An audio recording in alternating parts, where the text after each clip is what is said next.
Live from the campus of Penn State University, this is PSN News. It's Monday, March 11th. We have all you need to know about criminal charges facing a Penn State student and new affordable housing options coming to State College. We also have updates on a recent school shooting in Michigan, along with entertainment, sports, and weather. Stay tuned.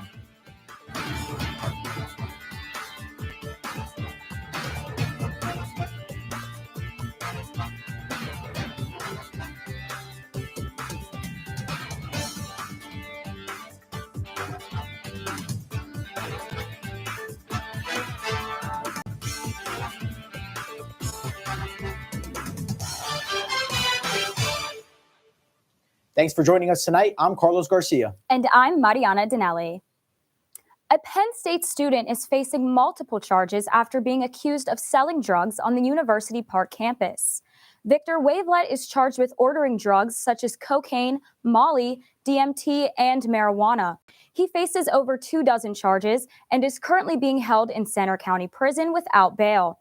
The university has stated it will review the misconduct allegations for possible student conduct action. Penn State's Director of Student Care and Advocacy was charged for driving while intoxicated in December of 2023. Anna Barone was charged with 2 misdemeanor counts of DUI and a summary traffic offense. The 41-year-old swayed over double yellow lines multiple times before she was pulled over in Bellefonte, where she said she was returning home from an apartment party. After failing field sobriety tests, she was taken to Mount Nittany Medical Center to draw blood, where she had a blood alcohol concentration level of 0.251, more than 3 times the legal limit. The spokesperson for the university said they are aware of the incident, but cannot comment further.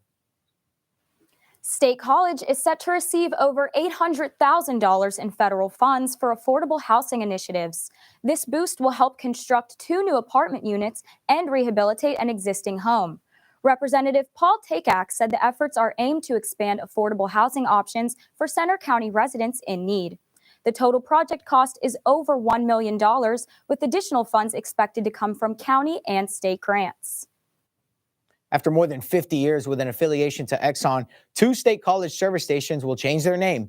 College Heights Exxon on North Atherton Street and Graham's Exxon on South Atherton will now become College Heights Service Station and Graham Service Center, respectively.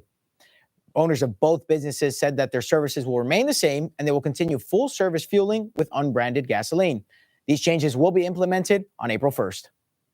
While higher temperatures are making their way to Happy Valley this week, Gavin Sandell with Campus Weather Service has the latest details. Take a look.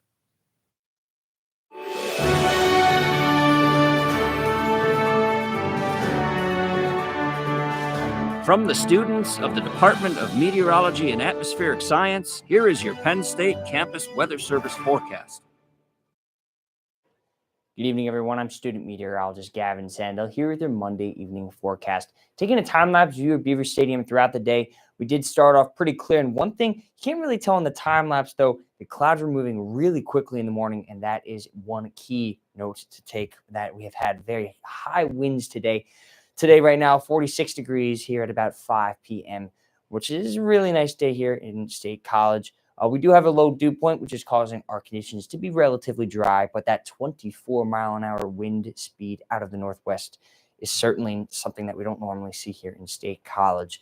Taking a look at the weather headlines, the wind is really caused by an intermission. And what does that mean? It's a, break in between a high and low pressure system. We're kind of in the middle of it.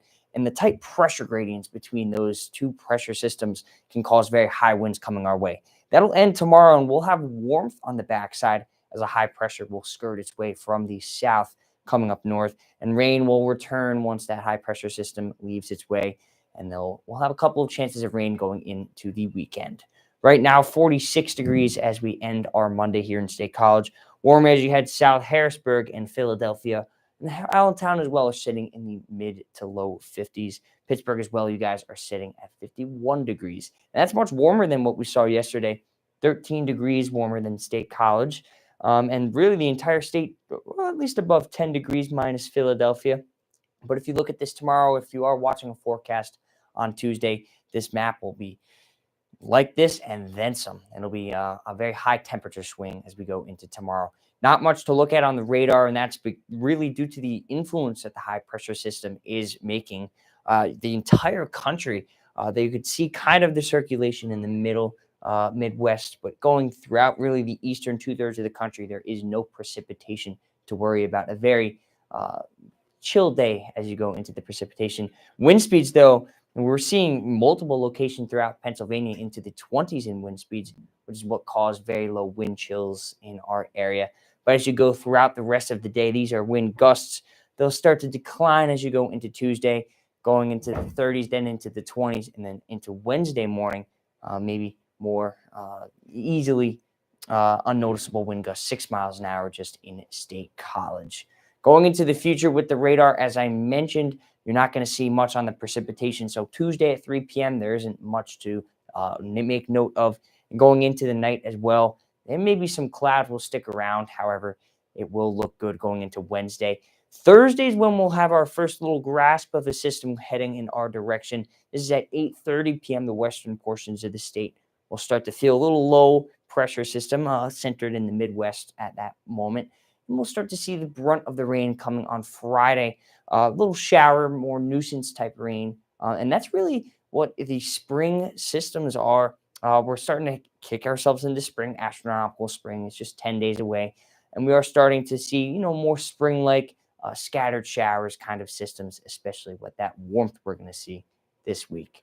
Heading into tonight, though, this will be our final real taste of chill, 37 degrees with much gusty conditions, 20 to 25 mile an hour gusts possible out of the northwest. For tomorrow, that's when we'll start to crank up those temperatures, 60 degrees, much warmer, and the wind will be much lower than it was today. Heading into the 7-day forecast, really the entirety of the week, Tuesday through Friday, looks great. Friday, as Penn State baseball season will open up at home. That's why I put on Medler Field. You might see some showers, though the temperatures will absolutely be none to complain about.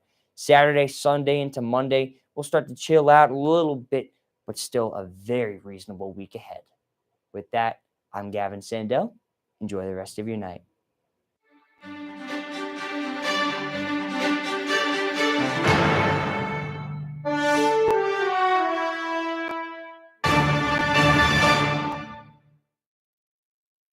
Welcome back to PSN News. I'm Antonio Fondacaro with your sports update. Penn State Wrestling showcased its usual dominance at the Big Ten Championship Tournament this past weekend. The Nittany Lions roared to victory, clinching the Big Ten team title for the 8th time in program history. At 125, true freshman Braden Davis won via tech fall. At 157, sophomore Levi Haynes defended his title to become a back-to-back Big Ten champion. At 165, Mitchell Messenbrink triumphed over top-seeded Dean Hamady to secure the upset. Greg Kirkfleet won his first Big Ten title after placing 4th in the tournament. And finally, Aaron Brooks secured his 4th Big Ten championship, making him the 3rd Penn State wrestler to ever achieve this feat. And Penn State basketball secured a must-win victory on senior night, giving the blue and white key momentum for the upcoming NCAA basketball Big Ten tournament. Seniors Qudus Wahab and Ace Baldwin Jr. led the night in classic fashion, both putting up double-doubles respectively. Wahab scored 19 points and obtained 15 rebounds to end the regular season. Baldwin continues his breakout season with 17 points and 11 assists to help the Nittany Lions take the edge 85-69. Coach Rhodes and the squad need to make a special type of run in the Big Ten tournament if the Nittany Lions want to make another run in March Madness. Now, a Penn State fan favorite face is making their way back to the Keystone State. Former Penn State running back Saquon Barkley is now set to join the Philadelphia Eagles. Barkley agreed to a 3-year, $37.75 million deal today, with $26 million guaranteed. He has already had 6 professional seasons with the New York Giants, where he had 35 touchdowns across his 74 games played. That's all for your sports update. After the break, Grace Eckerly has the latest in the world of entertainment. Stay tuned. Hey everybody, thank you for tuning into this edition of Penn State Sports Night.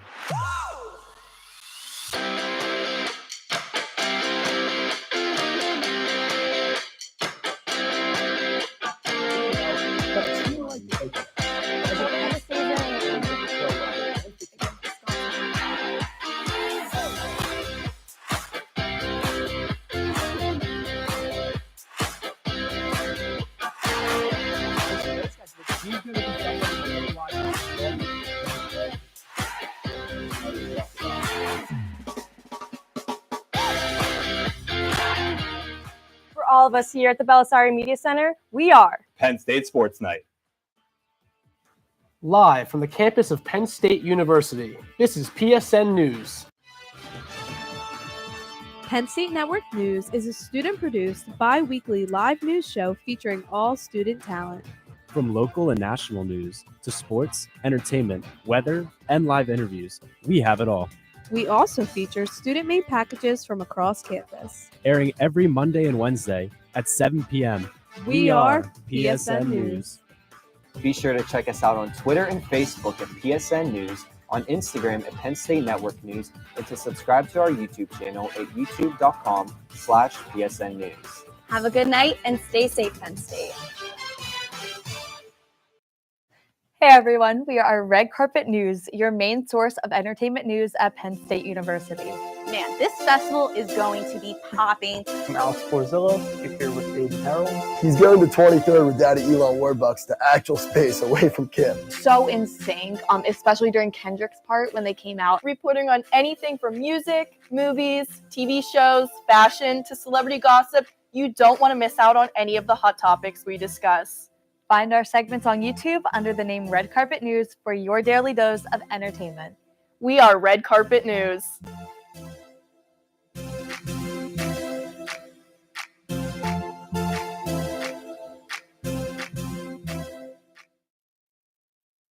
Welcome back to PSN News. I'm Grace Eckerly with your entertainment update.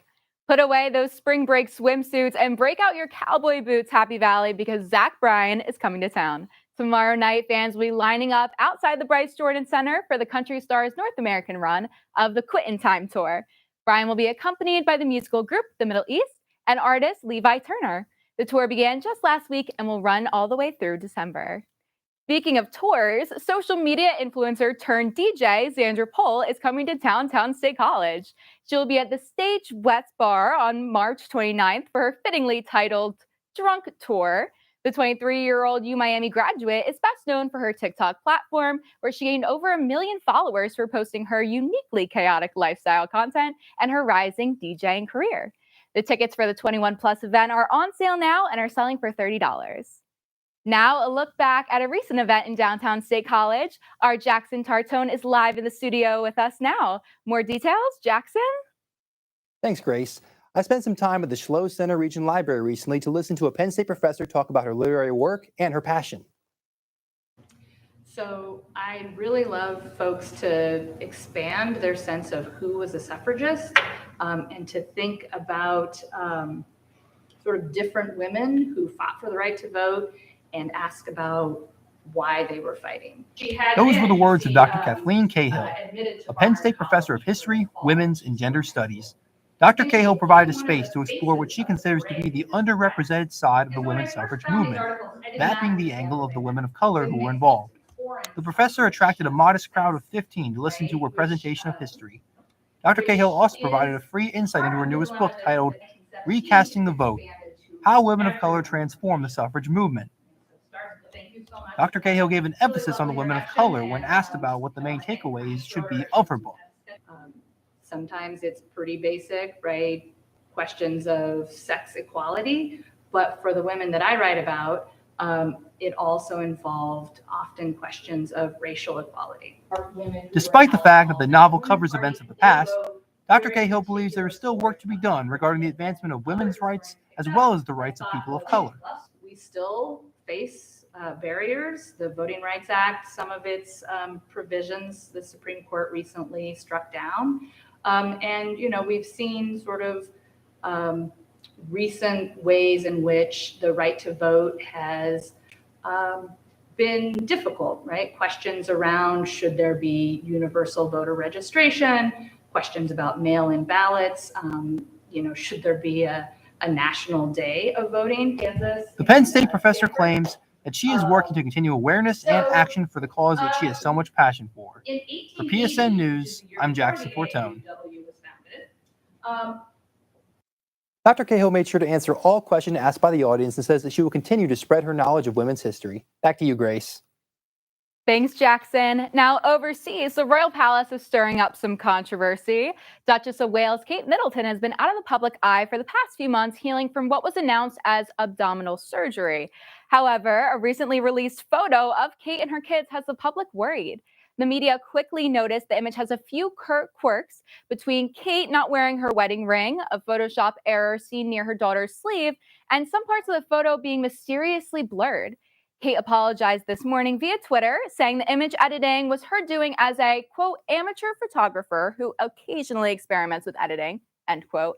People are obviously skeptical, but whether it's fake or not, we can all agree it's a beautiful family. That's all for your entertainment update tonight. Coming up next, interview anchor Jordan Spagnoli will be speaking with Abigail Shanley, the Daily Collegian's incoming business manager. Stay tuned. Hey, everybody. Thank you for tuning into this edition of Penn State Sports Night.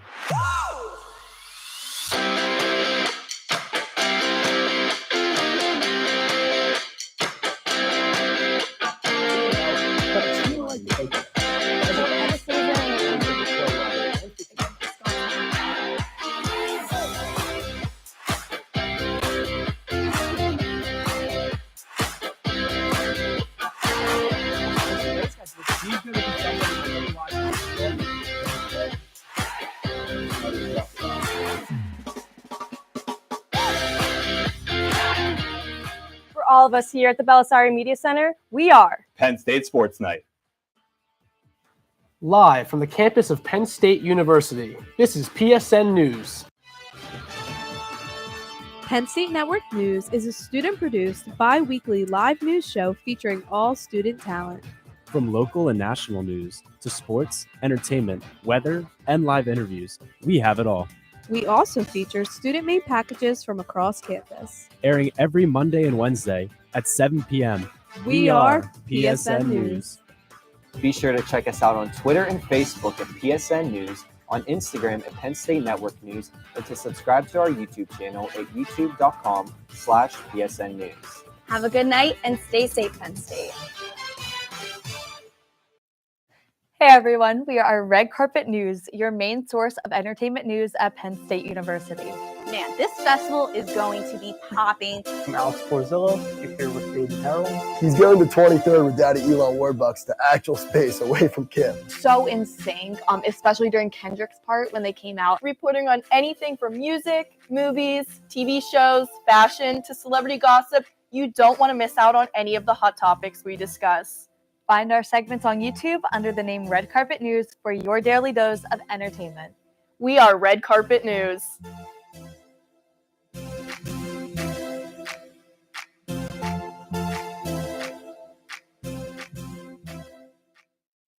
Welcome back to PSN News. I'm Jordan Spagnoli, and with me tonight is Abigail Shanley, the incoming business manager for the Penn State student outlet, the Daily Collegian. Thank you so much for joining us tonight, Abigail. So I just wanted to talk a little bit about, why did you want to apply and try to run to become the business manager for the Collegian? So I joined the organization second semester my freshman year, and I just immediately fell in love. And throughout this past year, I've just fallen more in love with the organization, and I just love what we do so much. And I just thought about it, and I believe that the biggest way I can make a positive impact on the Collegian was through being the business manager.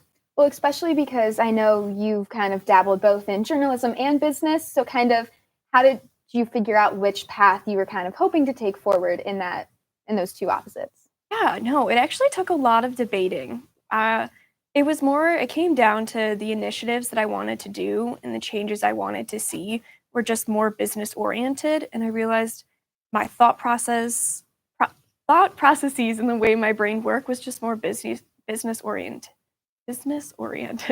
And so kind of with those business orientations, what plans are you trying to implement with this upcoming school year? Yeah, so our funding unfortunately got cut by 100% within the past year. So definitely expanding the way we are getting our revenue, expanding our fundraising, just trying to get more money from more places. Right. And I know there's a consortium that you guys are kind of trying to work with. How's that been going? Good. So far, it's been good. I actually have my first meeting with the consortium in the next couple weeks, so I'm excited. And I'm excited to see where we can move from there. And especially with this funding getting cut, there seems to be some challenges that you guys are facing. What would you say has been some of the biggest challenges that you're facing now that you're kind of stepping into this leadership role? I think it's honestly the unknown. There's a lot of stuff that I didn't know walking in, and I still don't know. And I think this position is going to be a very big learning curve. And all of the unknown things that face me are going to be difficult at times, but I'm excited to work through them all. And I guess kind of, stepping into that unknown, how do you feel like you've been preparing almost for that, with, I'm sure, the current business manager, you guys have been talking a lot, but just how are you preparing for this big jump that you're taking? Yeah, I've been speaking with as many people that know more than me as I can. So all of our graduating directors, our current business manager, our general manager. I'm just trying to absorb as much knowledge from those people as I can before I fully take over. And I guess the elephant in the room with you being a rising junior, how do you feel like that's maybe affected you in regards to, usually you see seniors in this role? Yeah, I honestly think it's an advantage. I come in knowing a lot less than people a year ahead of me would, which almost makes me more pliable and easier to learn and adapt and grow. And even after I finish this position, I'll still be around to help the next business manager too. And I think that's a really good aspect that you bring up there is you're going to have a whole other year after you're done being the business manager. How do you think that dynamic's going to go? I think, it depends on how the next year goes, but I'm sure I'm probably just going to want to relax after a hectic year. Right, especially being in a role that important. Yeah. And how do you know that you will succeed? Like, how do you know you're going to succeed? How will you know that you have succeeded in this role? What are kind of like those benchmarks that you're trying to chase? Yeah. I think honestly, it's not something that I'll see within the next year or the next couple years. I think it'll be if I can come back in 20 years with my family and show them the Collegian still being here and still thriving, I'll know that I helped put the Collegian in that place, at least just a little bit. Well, and I think that's a really interesting aspect to take is a lot of the times when you think about these leadership positions, you think about what can I change now? What are those changes that you're hoping you can implement now that'll maybe not result so quickly, but really have an effect on the future for the Collegian?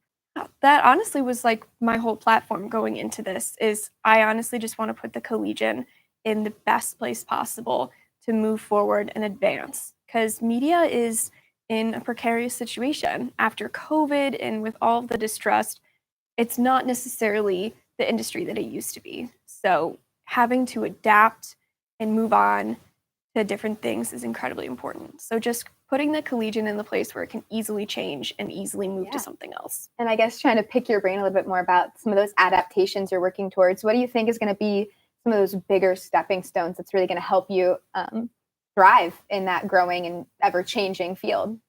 Yeah. Honestly, some of those changes are still a little hush-hush right now, so I can't discuss all of them with you. There's a lot of people I need to work with before I can officially move with those steps as I would like to.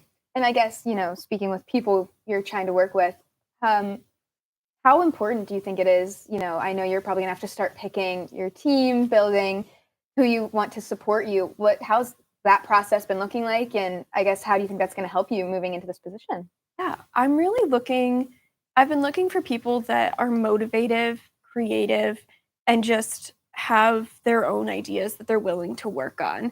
Like, I want to be surrounded with a team of people that are just as passionate about the Collegian as I am.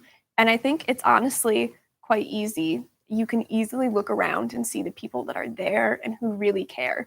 So it's not at all as hard as I thought it was going to be.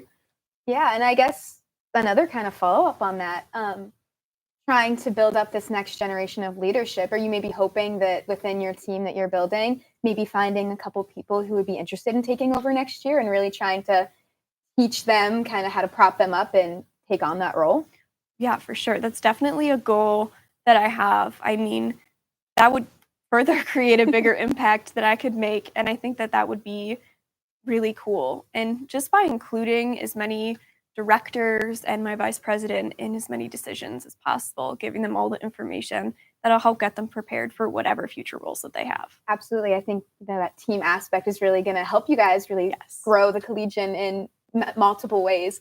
But Abigail, thank you so much for coming in tonight and telling us course. more about your experience with the Collegian and your future plans for the outlet. Now, stick around because coming up next, Marianna and Carlos will have the latest news from across the nation. Hey, everybody. Thank you for tuning into this edition of Penn State Sports Night.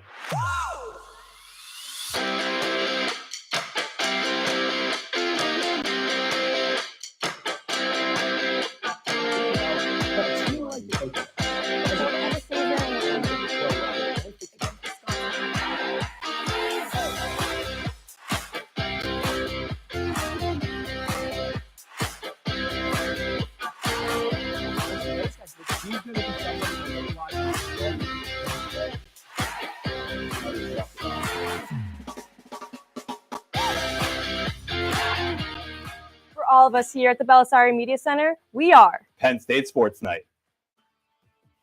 Live from the campus of Penn State University, this is PSN News. Penn State Network News is a student-produced, bi-weekly live news show featuring all student talent. From local and national news to sports, entertainment, weather, and live interviews, we have it all. We also feature student-made packages from across campus. Airing every Monday and Wednesday at 7 p.m. We are PSN News. Be sure to check us out on Twitter and Facebook at PSN News, on Instagram at Penn State Network News, and to subscribe to our YouTube channel at youtube.com/PSN News. Have a good night and stay safe, Penn State. Hey everyone, we are Red Carpet News, your main source of entertainment news at Penn State University. Man, this festival is going to be popping. I'm Alex Porzillo, here with Aiden Harold. He's going to 23rd with Daddy Elon Warbucks to actual space away from Kim. So in sync, especially during Kendrick's part when they came out, reporting on anything from music, movies, TV shows, fashion, to celebrity gossip. You don't want to miss out on any of the hot topics we discuss. Find our segments on YouTube under the name Red Carpet News for your daily dose of entertainment. We are Red Carpet News.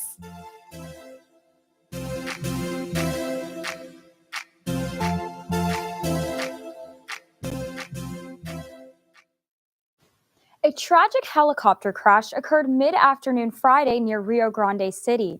It took the lives of 2 National Guard soldiers and a Border Patrol agent. Another soldier was injured and is currently in critical condition. The cause of this crash is under investigation.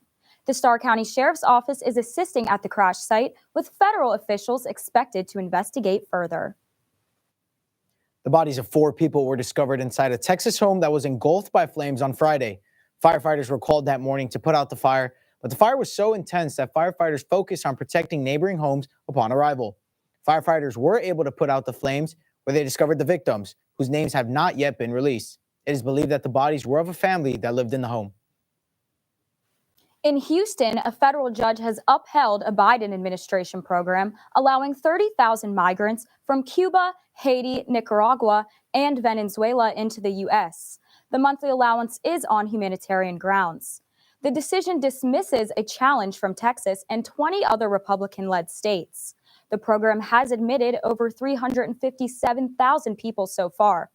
The White House praised the ruling, noting the program's role in reducing illegal border crossings and filling labor shortages. An appeal by the states is expected. The father of a Michigan school shooter told police that a gun and ammunition used by his son had been hidden at the family's home. James Crumbly is on trial for involuntary manslaughter in his 15-year-old son Ethan's killing of 4 students at Oxford High School. The 47-year-old is accused of failing to secure the gun at home and ignoring signs of his son's mental distress.